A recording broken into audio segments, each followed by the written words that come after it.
오늘 보실 말씀은 창세기 1장 26절부터 31절까지 26절부터 31절까지의 말씀입니다. 우리 다 함께 읽도록 하겠습니다. 다 함께 읽겠습니다. 시작. 하나님이 이르시되 우리의 형상을 따라 우리의 모양대로 우리가 사람을 만들고 그들로 바다의 물고기와 하늘의 새와 가축과 온 땅과 땅에 기는 모든 것을 다스리게 하자 하시고, 하나님이 자기 형상 곧 하나님의 형상대로 사람을 창조하시되 남자와 여자를 창조하시고, 하나님이 그들에게 복을 주시며 하나님이 그들에게 이르시되 생육하고 번성하여 땅에 충만하라. 땅을 정복하라.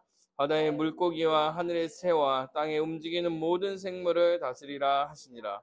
하나님이 이르시되 내가 온 지면에 씨 맺는 모든 채소와 씨 가진 열매 맺는 모든 나무를 너희에게 주노니 너희의 먹을거리가 되리라.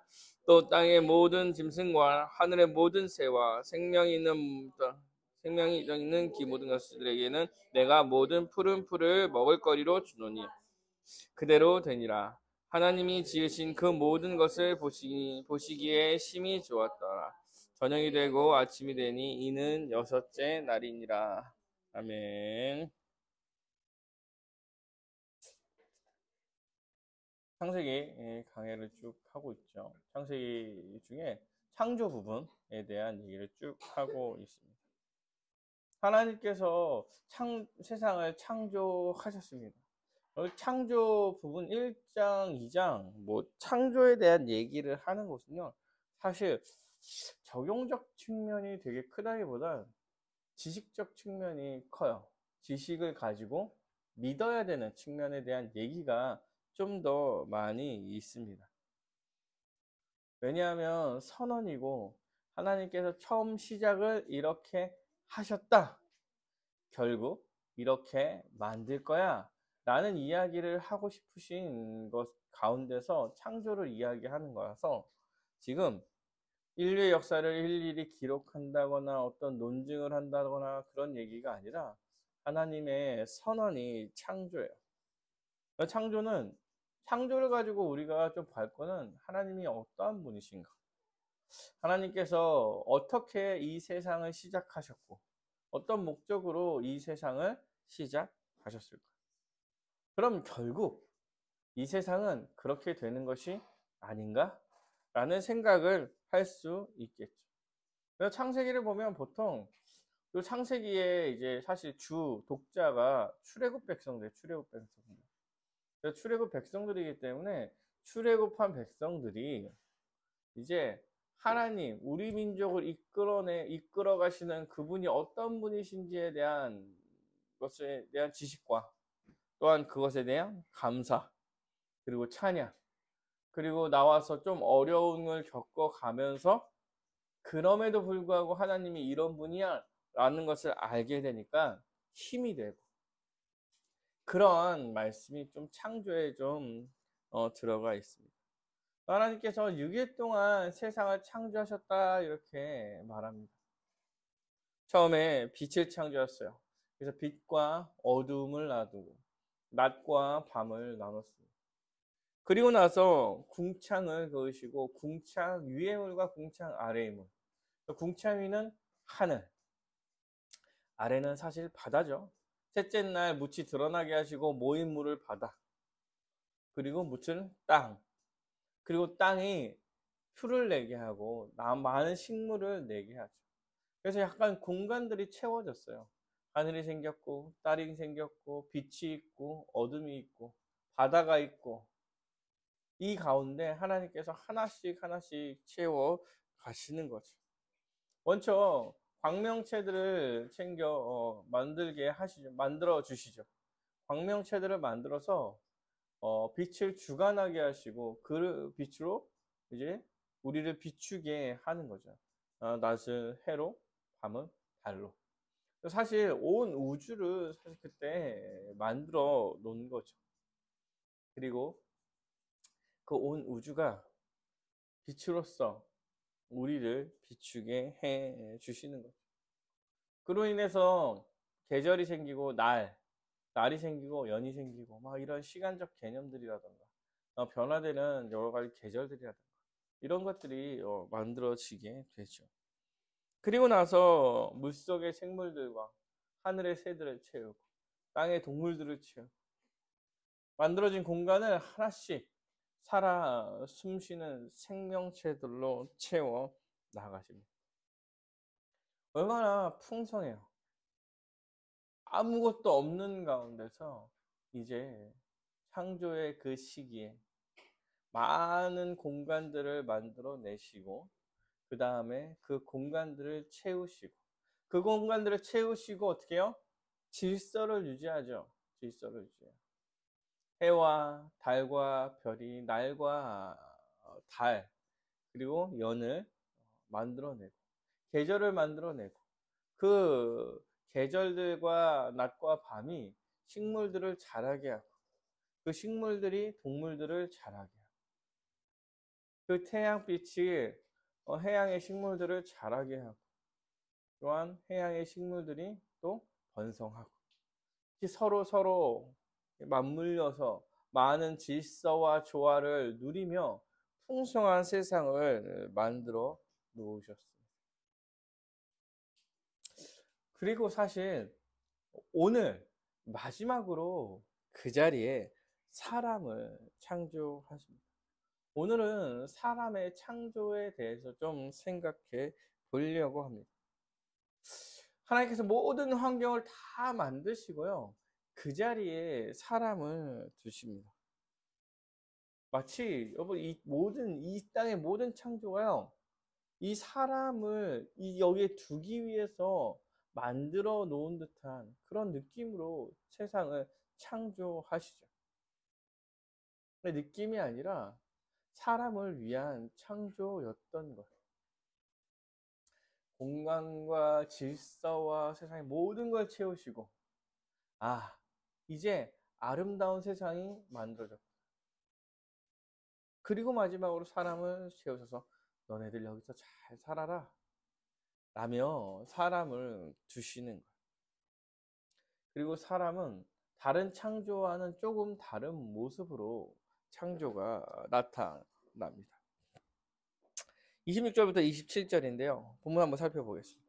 하나님이 이르시되 우리의 형상을 따라 우리의 모양대로 우리가 사람을 만들고 그들로 바다의 물고기와 하늘의 새와 가축과 온 땅과 땅에 기는 모든 것을 다스리게 하자 하시고 하나님이 자기 형상 곧 하나님의 형상대로 사람을 창조하시되 남자와 여자를 창조하시고 사랑하는 여러분, 하나님께서 사람은 만드실 때 좀 더 심혈을 기울여서 만드신 것 같습니다. 뭐 그래봐야 뭐 얘기한 건데 우리 한번 만들어 볼까? 서로 얘기한 건데 내가 사실 하나님께서 세상을 창조하실 때 그런 식으로 창조하지 않죠. 있으라 되니라 있으라 되니라 약간 이런 식이었는데 사람은 조금 달라요. 어떻게요?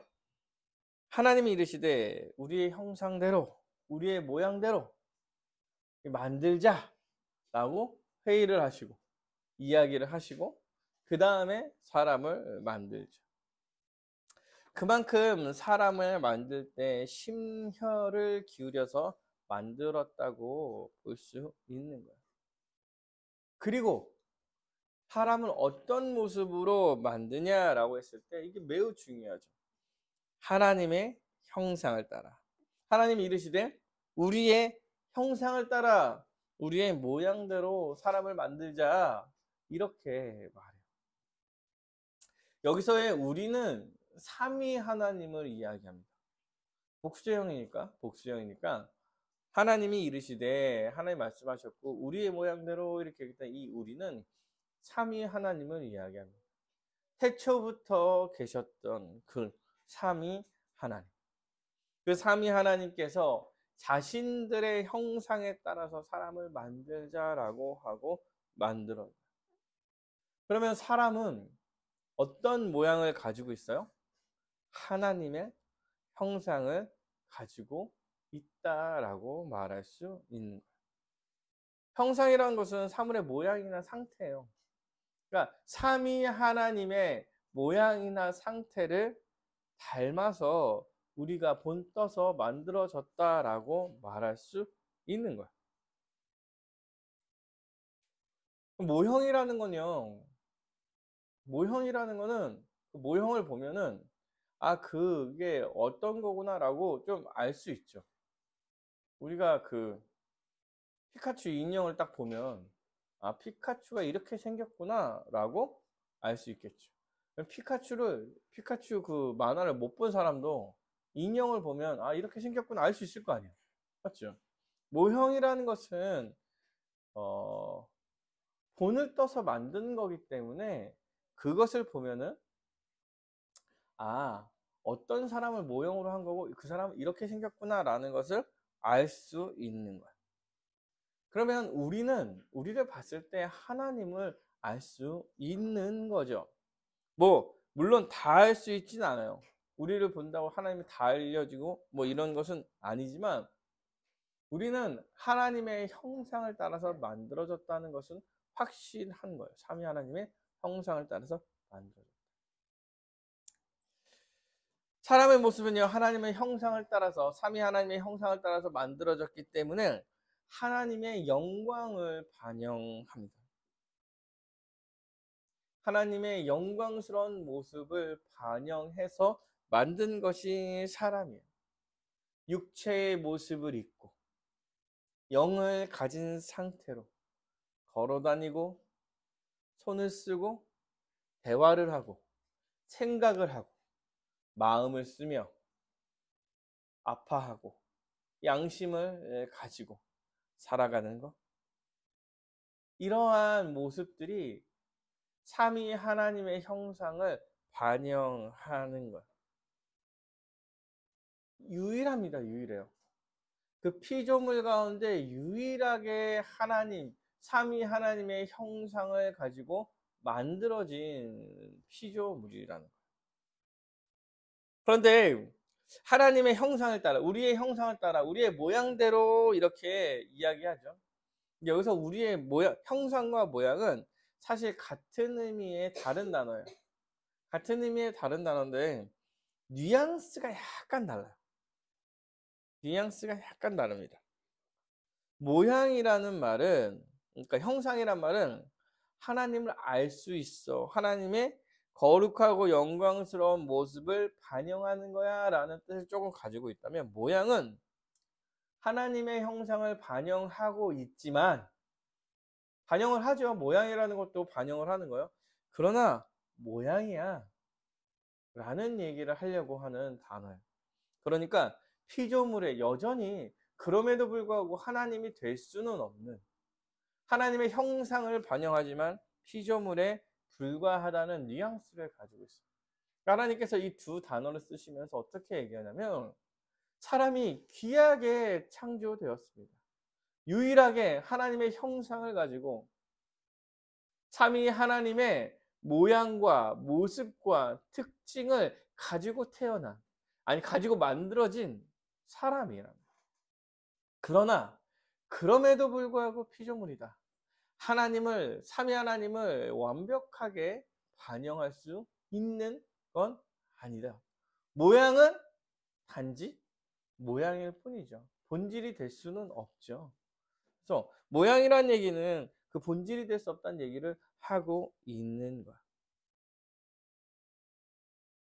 즉, 이 얘기는 뭐냐면 여러분, 가장 귀하게 창조되었다는 건 맞아요. 근데 어디서? 피조물 중에서. 이런 얘기를 하고 있는 거죠. 사람은 귀하게 창조되었습니다. 유일하게 삼위 하나님의 형상이 반영된 존재죠. 그러나 피조물이에요, 피조물. 그럼에도 불구하고 피조물이죠.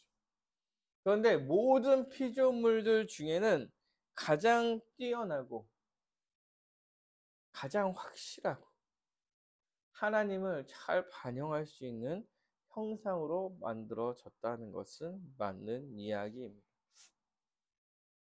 하나님께서는 사람을 그렇게 귀하게 창조하셨습니다. 하나님을 바라보고 생각하고 교제하고 대화하고 하나님의 뜻을 따라서 스스로 살아갈 수 있는 유일한 존재로서 사람을 만든 것입니다. 우리의 모양과 우리의 형상대로 남자와 여자를 만드셨지. 순서만 봐도 사람을 귀하게 창조하셨다는 걸 알 수 있어요.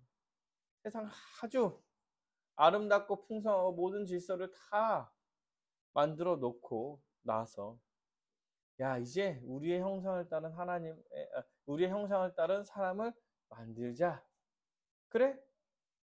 그래서 그 형상을 따른 남자와 여자를 만들고 이렇게 이야기했다는 것은 지금까지 만들어왔던 세상의 피조물들, 빛과 어둠, 하늘과 땅, 그리고 바다, 식물과 동물, 광명체, 살아갈 수 있는 이 모든 환경이 마지막에 이 사람을 두기 위해서 만들었다는 것을 우리는 알 수 있는 것입니다.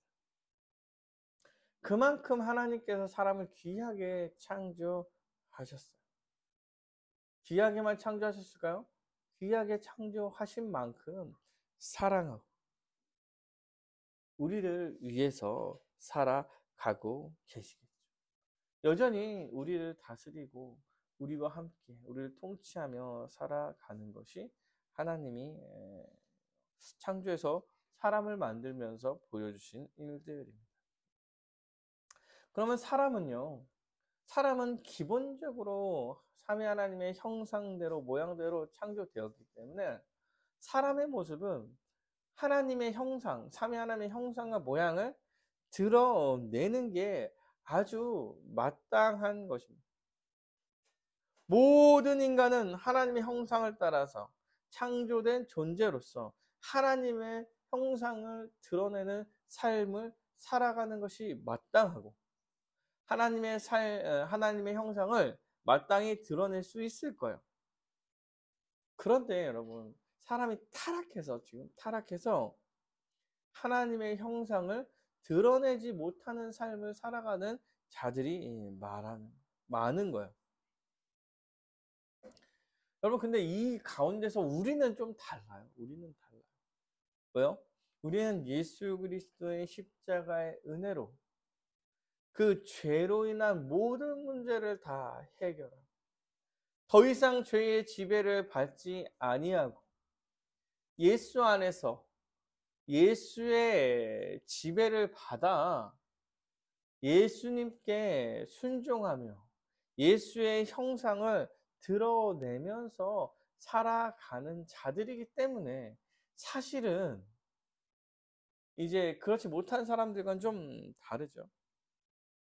세상 사람들은 모르겠지만 회복된 삶을 살아가는 우리는, 신자는, 성도는, 그리고 교회는 하나님의 형상을 드러내면서 살아가야 하는 거죠.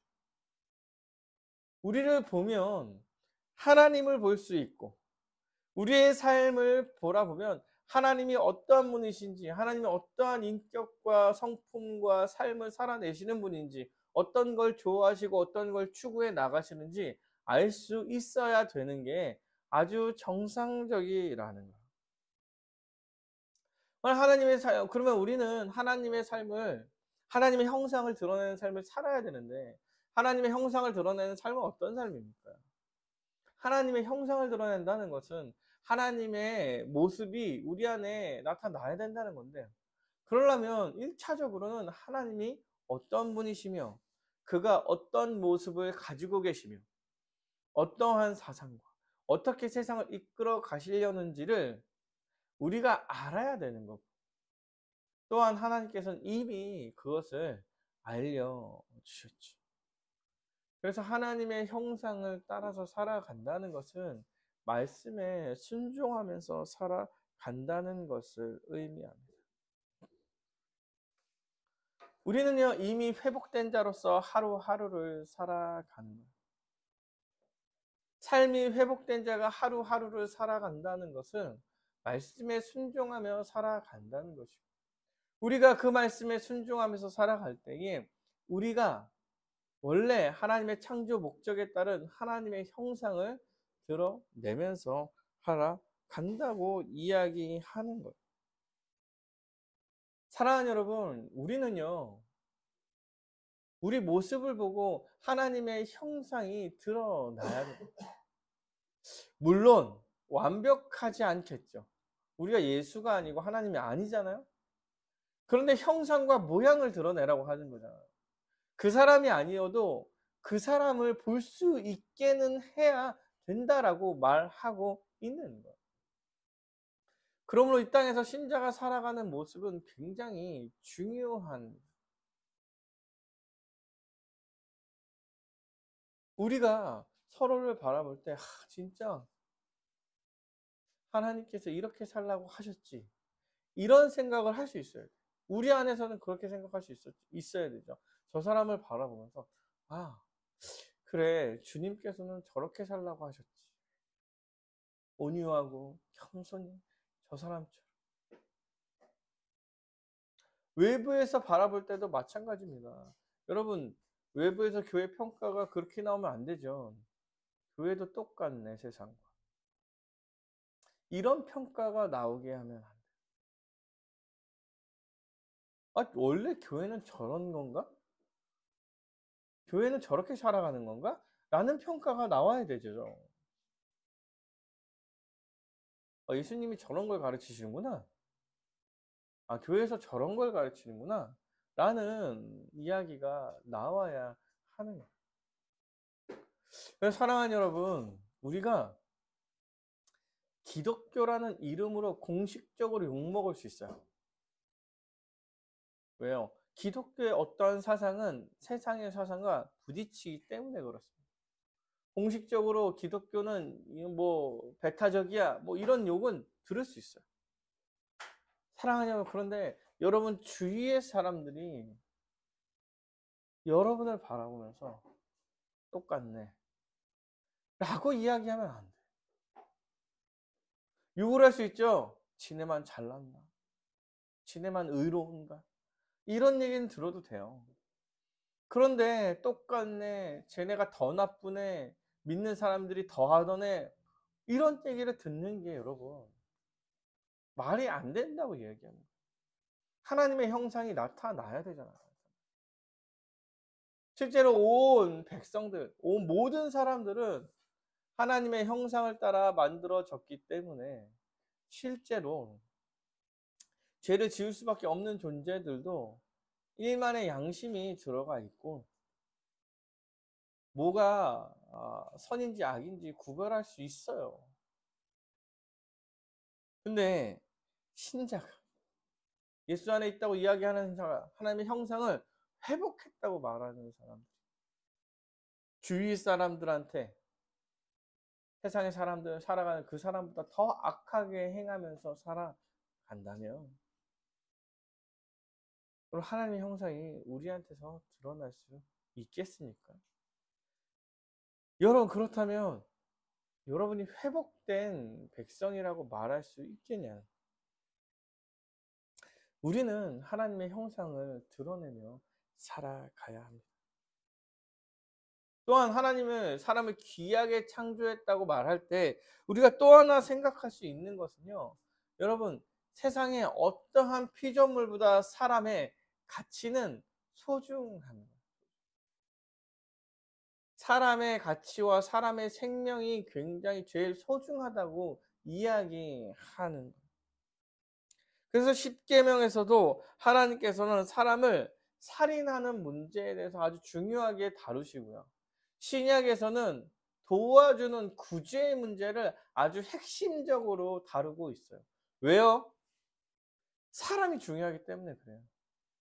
이 땅의 모든 피조물보다 사람을 귀하게 만들었기 때문에 그렇습니다. 사랑하는 여러분, 이 사상을 가지고 세상을 바라고 판단하셔야 합니다. 어떠한 가치보다 사람의 생명과 사람의 삶이 중요한 가치를 가집니다. 여러분, 동물이랑 비교하시면 안 돼요. 동물 죽였다고 사람도 마땅히 죽어야 된다. 뭐 약간 이런 식으로 여러분 그 같이 가면은 문제가 생. 이게 약간 진화론에 기반해서 얘기하는 거죠. 생명이 다 똑같다라고 이야기하는 것은 다 동물이다 이렇게 이야기하는 것은 같은 목숨이다 이렇게 이야기하는 건데 사람은 그렇지 않습니다. 사람을 아주 귀하게 창조했기 때문에 사람의 목숨이 이 세상의 그 어떠한 것보다 귀하고 소중하며 가치가 있어요. 또한 그 사람의 삶의 문제가 우리한테 되게 중요하고 귀해요. 그래서 아무렇지도 않은 것처럼 여러분 생각하며 바라보면 안 돼요. 그래서 여러분 세월호 같은 사건이 있을 때 어떠한 이유를 떠나서도 어떠한 이유를 떠나서 생명이 죽은 것에 대해서 잘못된 표현과 비판을 하는 것은 문제가 되는 거예요. 아직도 기억하냐? 뭐 이런 얘기들 있죠. 이제 지겹다. 여러분 이런 식의 표현은 정말 생명의 가치를 정말 소중하게 생각하지 않는 거죠. 어떠한 대가를 치르더라도 사람의 목숨을 구할 수 있는 일을 해야 되는 거예요. 국가 전체가 우선이냐, 한 사람이 우선이냐, 뭐 이런 얘기를 할 때 여러분 그 한 사람의 생명이 국가예요. 그만큼 소중하다 이런 생각을 해요. 이거 유시진이 아나? 태양의 후예에서 유시진이 했던 대화. 한 명이 국가다 이렇게 얘기했어요. 이 한 명을 국가로 구해야 된다. 그런 비슷한 사상이죠. 한 생명이 그만큼 소중한 거야. 그래서 우리는 세상을 바라볼 때도 어떤 가치가 소중하냐 그럴 때 사람이라는 가치가 소중한 거예요. 비록 그 사람이 신자냐 아니냐를 떠나서 어떠한 걸 생각할 때 한 사람의 가치와 한 사람의 생명을 소중하게 생각하는 게 너무나 중요하다. 왜요? 그가 현재 타락한 백성이라고 하더라도 하나님께서 사람을 하나님의 형상으로 만드셨기 때문에 그런 것입니다. 근데 기독교는요, 두 가지 사상이 다 있어요. 사람에 대해 긍정하죠, 긍정. 뭐, 사람이 귀하지 않고, 뭐, 당신은 사랑받기 위해 태어난 존재. 예, 사랑받기 위해 태어난 존재도 맞죠. 근데 죄를 지은, 죄인인 것도 맞는.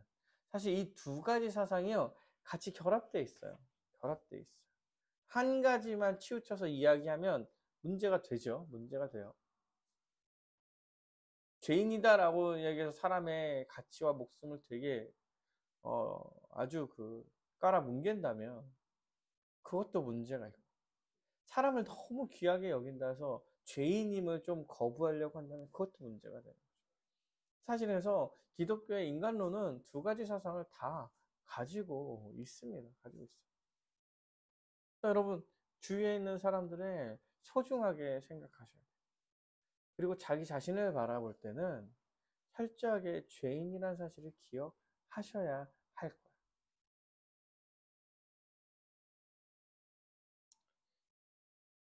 하나님께서 우리를 삼위 하나님의 형상을 따라 만들었다는 것을 기억하셔야 할 것입니다. 근데 삼위 하나님의 형상을 따라서 삼위 하나님의 모양을 따라서 만들 때 그럼 남자와 여자를 또 만들었다고 성경은 말하고 있습니다. 삼위 하나님이요 우리의 형상대로 사람을 만들었고 남자와 여자를 만들었어 이렇게. 우리는 이 삼위 하나님께서 우리의 형상대로 사람을 만들었다 할 때 우리가 한 가지 더 생각할 수 있는 것은 삼위 하나님을 한 사람으로 만들었다라는 생각을 좀 할 수 있는 거예요. 남자 여자로 만들었다 이 생각을 할 수 있는 거예요. 여러분 삼위 하나님 들어보셨어요? 삼위 하나님, 삼위 하나님, 그 다음에 삼위 일체 교리. 삼위 하나님, 삼위일체라는 것은 참 신비한 교리고 신비한 모습입니다. 세 분이지만 한 분이에요. 이게 사실 시간과 공간에 제약받지 않기 때문에 말할 수 있는 개념이기도 해요. 하나님과 예수님과 성령님은 한 분이십니다. 그런데 각각의 위격을 가지고 각각으로 또 살아가고 계십니다. 그런데 한 분입니다. 그러면 한 분이 좀 다른 역할을 할 때, 이런 역할을, 하나님의 역할을 하면 하나님, 예수님 역할 예수님, 뭐 성령님의 역할을 하면 성령님으로 이렇게 불리는 건가요? 아니야. 그런 게 아니에요. 그러면 하늘에 있을 때는 하나님, 땅으로 왔을 때는 예수님. 땅으로 왔을 때는 하나님 안 계시는데, 그러면 순간 올라갔다 내려오고 대화하시잖아, 하나님이랑 예수님이랑. 뭐 하나님 올라갔다 대화하고 내려와서 또 밥 지고 막 이렇게 하는 건가? 아니죠. 아니야. 그것도 아니에요. 그러면 이 세상에 어떠한 현상과 좀 비교해서 말할 수 있는 것이 없어요. 왜냐하면 시공간의 제약을 받지 않은 개념이기 때문에 그렇습니다. 이 세 분은 절대 분리되지 않은 하나예요. 그리고 절대 하나가 아닌 각 세 가지 위격을 가지고 있죠. 아주 신비한 연합을 하고 계시는 거예요.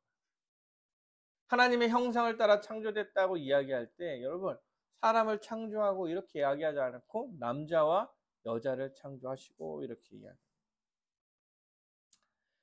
삼위 하나님께서 긴밀하게 한 몸으로 살아가는 것이 가장 귀한 삶임을 알기에 사람도 개인으로 개성을 가지고 성격과 능력을 가지고 다 만들어냈지만 혼자 살아갈 수 없게 만들어 놓으셨어요. 사람은 처음 창조될 때부터 개인이 아닌 공동체로 창조된 거예요. 하나님의 형상, 삼위 하나님, 삼위일체적인 그 하나님의 형상을 따라 남자와 여자를 한 몸으로 만드셨어. 이렇게. 처음부터 한 명 한 명이 각자가 개성이 있고 각자가 능력이 있긴 하지만 각자가 각자로서 살아갈 수 없어라고 지금 말하고 있는 거예요. 그래서 하나 되어서 한 몸으로 살아가는 것이 매우 정상적인 삶이라는 것입니다. 타락한 세상에서 개인의 성향과 개인의 삶에 뭐 개인주의가 되게 중요하게 여겨질 수 있겠지만 원래는 아니라는 거. 원래는 우리는 각 개인으로 개성을 가지고 살아갑니다. 그럼에도 불구하고 우리는 창조 원리가 개인이 아니기 때문에 각 개성을 가진 자들이 모여서 가족이요, 사회요, 그리고 교회로서 살아가고 있는 거예요. 서로 돕고 서로 사랑하며 살아가지 않으면 살아갈 수 없는 세상 가운데 있는 거예요. 사랑하는 여러분, 우리는 혼자서 살 수 없습니다. 혼자서 살 수 없어요. 이게 근데 여러분 기독교의 뭐 교회론 할 때 한 몸이 한 가족이에요. 막 우리는 혼자서 살 수 없어요. 이렇게 얘기할 때 교회만 그렇지는 않아요. 기본적으로 세상도 지금 현재의 세상은 혼자 살아갈 수 없는 세상이죠. 살아갈 수 없는 세상이에요. 맞죠? 여러분이 농사지어서 자급자족해서 먹고 사는 게 아니잖아. 누군가 농사를 져줘야 여러분 돈이라도 써서 쌀을 살 수 있는 거잖아. 최근에 요소수 사태가 있었어요. 기억하세요? 요소수가 뭔지 알아요? 경유차 환경 때문에 물을 넣어가지고 화학작용으로 이제 매연을 좀 낮게 하는 거죠. 요소수 사태가 났어요. 요소수가 부족합니다. 경유차에 쓰는 요소수가 부족합니다. 2014년인가? 2014년 이후에 만든 그 차에 들어간 요소수가 문제입니다. 이렇게 났어요. 근데 국가 위기 사태. 그럼 제가 단순히 요소수 없으면 경유차 모는 사람만 문제지 뭐 이렇게 생각을 했어요. 근데 제가 한 영상을 봤는데 요소수가 없음으로써 국가가 멈춘다. 이렇게 얘기를. 왜? 왜? 모든 경유차들이요. 요소수를 쓰는데 모든 택배나 이동차들은 다 경유차예요. 생산지에서 뭐가 생산돼도 이동할 수가 없어요. 근데 뭐가 이동되지 않으면 기름도 이동해서 넣어야 되는 거기 때문에 휘발유차도 못 움직입니다. 휘발유차, 비행기, 배 다 못 움직여요. 그래서 아예 국가가 멈춘다고 얘기를 하더라고요. 요소수가 부족하다. 그러면서 하나씩 설명해 주는데 요소수 하나가 이런 역할을 하고 있구나라고 생각하면서 무슨 생각을 하냐면 다 연결돼 있어요. 자기 자리에서 열심을 다해서 살아가는 것 자체가 사실 어떤 면에서는 남을 도우면서 살아가는 현재적 구조. 그럼에도 불구하고 세상은 자기 혼자 잘났다고, 자기 혼자 잘난 맛을 살려고 한다고 말하는 거예요. 사랑하는 여러분, 세상에서는 혼자 살아갈 수가 없어요. 하나님께서 그렇게 만들어 놓지 않았어요. 그리고 교회를 만들었죠. 우리는 하나님의 창조 원리를 회복해서 교회 안에서 살아가는 사람들이죠. 우리는 더합니다. 더해요. 예수 그리스도의 십자가의 은혜로 이제 회복을 누리는 자로서 교회로 살아가요. 한 몸, 한 가족. 그 창조 원리에 따라 교회에서만큼은 그 창조 때의 공동체, 자기 유익을 추구하지 않고 자기를 부인하며 하나님을 사랑하고 이웃을 사랑하며 살아가는 그 삶을 살아간다는 거예요. 회복된 공동체니까 그렇습니다. 왜요? 하나님께서 처음부터 개인이 아닌 공동체를 정상적으로 만들어 놓은 것이기 때문에 그런. 교회는 하나님 나라의 현실, 하나님 나라가 회복된 현실.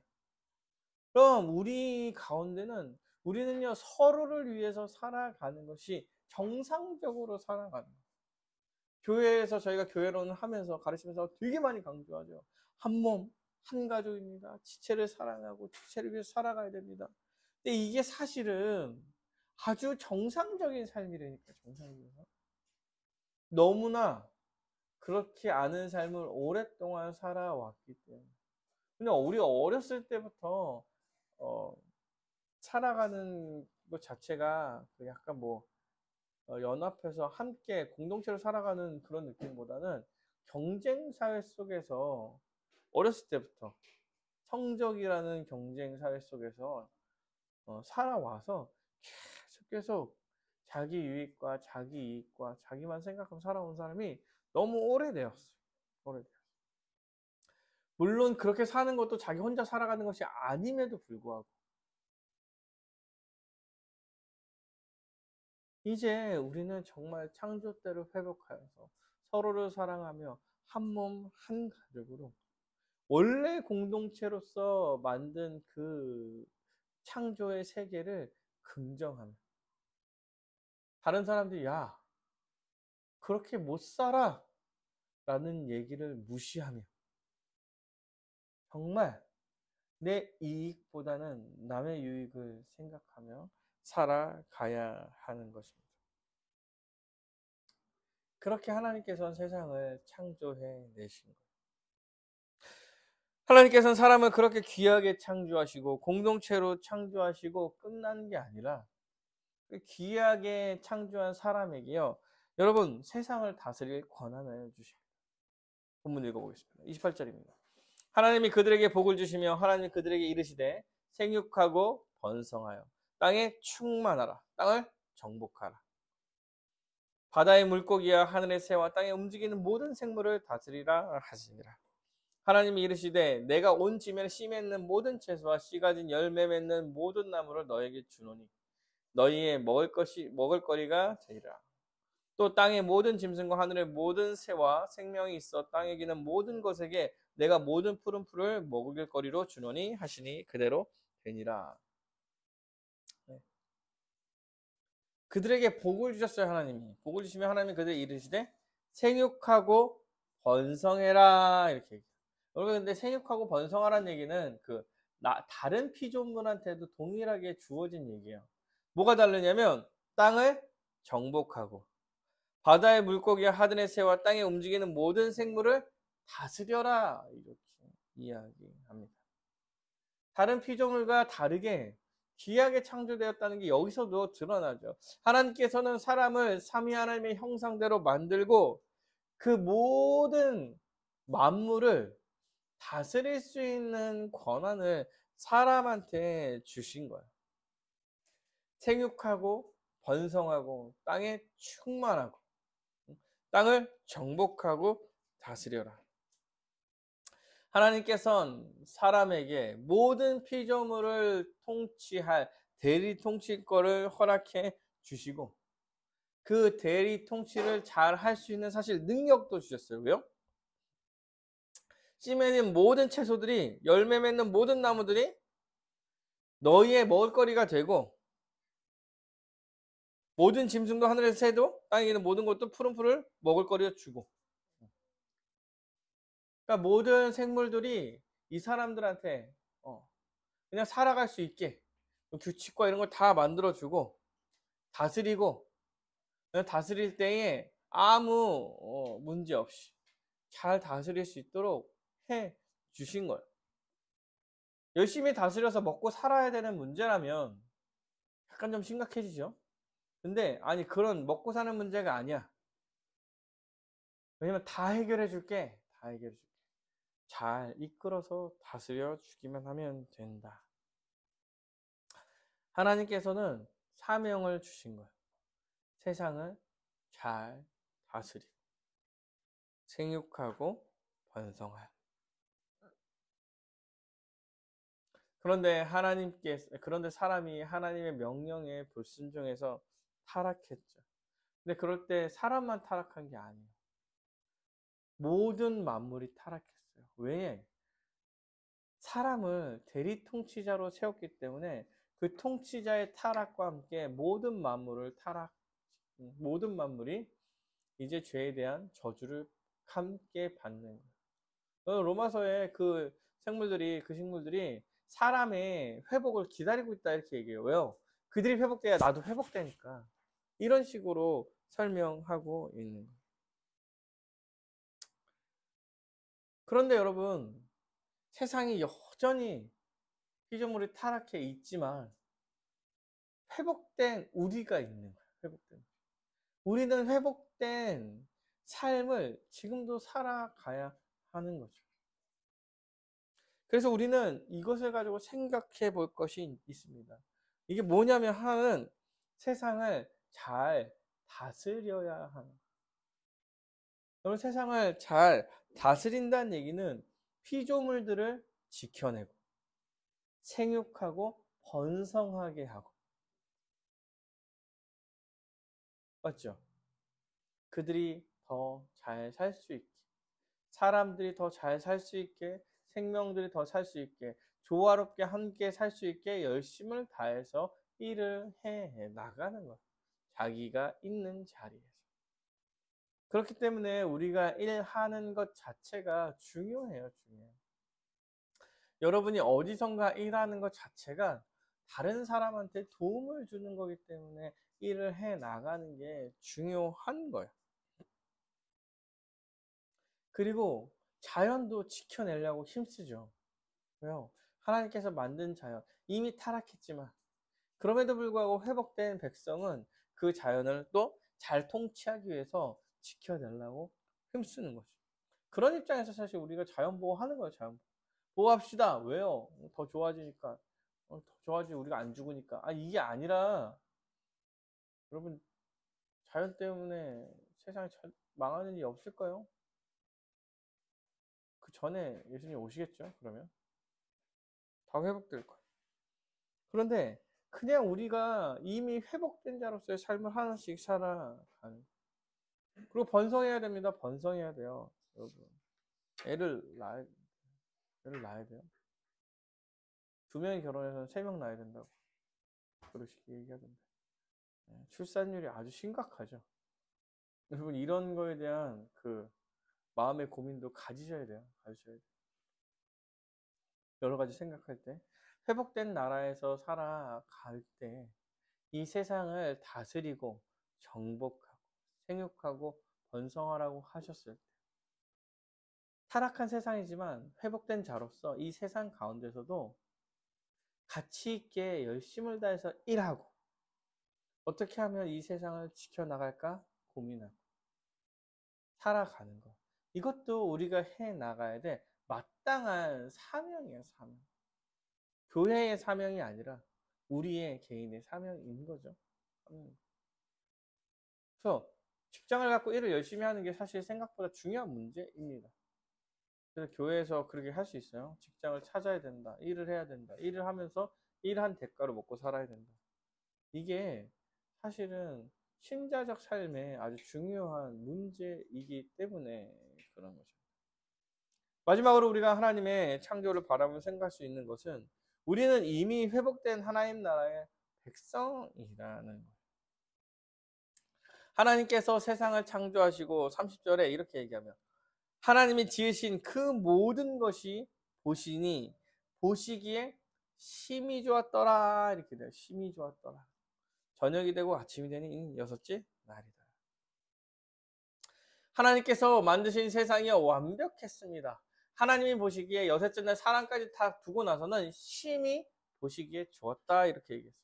조화롭고 풍성하며 부족함이 없는 나라였어요. 하나님께서는 그 완벽한 세상을 사람을 위해서 만드시고 사람까지 두시면서 완벽하게 목적을 이루어 내시는 세상을 만들어 놓으셨어요. 사실 그 세상이 계속돼야 됐는데 그렇지 못했죠. 근데 다만 우리는 예수 그리스도로 인하여서 이미 회복으로 들어간 자녀라는 그 얘기는 뭐예요? 우리에게는 그 하나님의 완벽한 창조가 우리한테는 회복으로 이미 시작되었다고 말합니다. 여러분, 하나님께서 창조에 대한 시작을 성경에 다루는 이유는 뭐냐면 시작이 있으면 끝이 있기 때문에 그래요. 그 시작대로 끝을 낼 것이기 때문에 그런 거예요. 성경에서는. 그러면 그 시작을 안다면 우리는 그 끝도 알 수 있는 건데 우리는 예수 그리스도를 믿음으로 예수와 연합해서 그 시작점으로 이미 그 끝점으로 이미 들어간 사람들. 하나님이 시작한 대로 끝내실 건데 우리는 그 끝에 이미 동참한 사람들. 아직 완성되지 않았죠. 아직 완성되지 않아서 마지막 끝에 다다른 게 아니지만 하나님이 끝내는 것을 시작하셨는데 그 시작에 동참한 사람들. 우리는 이 창조 세계를 보면서 우리는 그 창조 세계의 회복을 지금 누리고 있고 그 시대의 정상적인 삶을 내가 이미 하나님 나라에 들어간 자로서 그 정상적인 삶을 살아가야 하는 거예요. 그리고 한 가지 더 있죠. 소망이 있죠. 소망이. 어떤 소망이요? 그 나라가 완전히 이루어질 그때가 있을 거라는 소망이 있는 거예요. 사랑하는 여러분, 우리는 이미 종말로 들어간 자들입니다. 이미 창조의 회복이 우리한테 들어왔다라는 이야기를 하는 거예요. 비록 완벽하지 않습니다. 그리고 우리가 발버둥 친다고 세상이 변할 거는 아니에요. 세상이 조금씩 변해요. 완벽하게 다 완벽해지는 건 아니란 얘기죠. 완벽해지는 거는 예수님께서 다시 오셔서 불신자들이 없어져야 완벽해지겠지. 여전히 예수를 믿지 않은 사람들이 예수의 하나님의 나라의 가치와 반대되는 것들을 가지고 다수로 살아가고 있는 이 세상에서는 우리가 세상을 우리의 능력으로 고쳐갈 수 없겠죠. 그러나 우리만큼은 그 변화된 세상에 들어와서 살아가고 있다는 것. 많은 어려움이 있겠죠. 그러니까 긴장 관계에서 서로 싸우고 있겠지. 그러나 우리는 그럼에도 불구하고 세상이 변하지 않음에도 불구하고 이미 회복된 자로서 살아가고 있기에 그 회복된 그 말씀에 순종하면서 나아가고 그 말씀에 순종함으로 우리가 복된 삶을 지금도 경험하면서 살아가는 거예요. 어디에서? 사실은 교회에서 그러겠죠. 교회에서. 교회가 하나님 나라의 현실로서 회복된 공동체이기 때문에 그렇습니다. 사랑하는 여러분, 이 자리에서 천국의 백성으로서 살아가셔야 됩니다. 그리고 완벽해질 날을 소망하면서 가는 거예요. 세상에서는 무너질 수도 있고 잘 안 될 수도 있고 우리의 법칙이 통하지 않을 수도 있어요. 여러분 괜찮습니다. 힘을 내십시오. 그거에 너무 지쳐 쓰러지지 마시길 바랍니다. 우리한테는 예수님이 다시 오실 그날의 소망이 있습니다. 그날에 우리가 소중하게 여겼던 그 가치들이 계속 이어질 것이며 정말 그게 참된 복을 우리에게 줄 거기 때문에 그렇습니다. 말씀을 마치겠습니다. 사랑하는 여러분, 하나님께서 사람을 아주 귀하게 창조하셨습니다. 우리는요, 우리가 얼마나 귀하게 창조됐는지 알고 자긍심을 가지고 살아가셔야 됩니다. 그리고 사람의 가치가 얼마나 귀한지를 깨달으셔야 합니다. 그리고 겸손히, 자긍심이 있지만 겸손히 주님께 순종하면서 살아가야 할 거예요. 그래서 하나님의 형상을 나타내면서 살아가야 합니다. 교회에서도 세상에서도. 그리고 서로 사랑하며 공동체로 원래 처음 창조한 그 모습 그대로 서로를 사랑하면서 살아가기는 힘써야 합니다. 그리고 하나님께서 만드신 그 세상을 긍정하며 여러분 그 세상에서 열심히 살아가십시오. 열심히 살아가십시오. 우리 뜻대로 되지 않는다 하더라도 회복되지 않은 세상에서 회복된 사람이 살아가는 거예요. 그러므로 어려움이 있을 수 있고 힘듦이 있을 수 있고 무너짐이 있을 수도 있겠지만 회복된 자니까 회복된 삶을 계속 살아가셔야겠죠.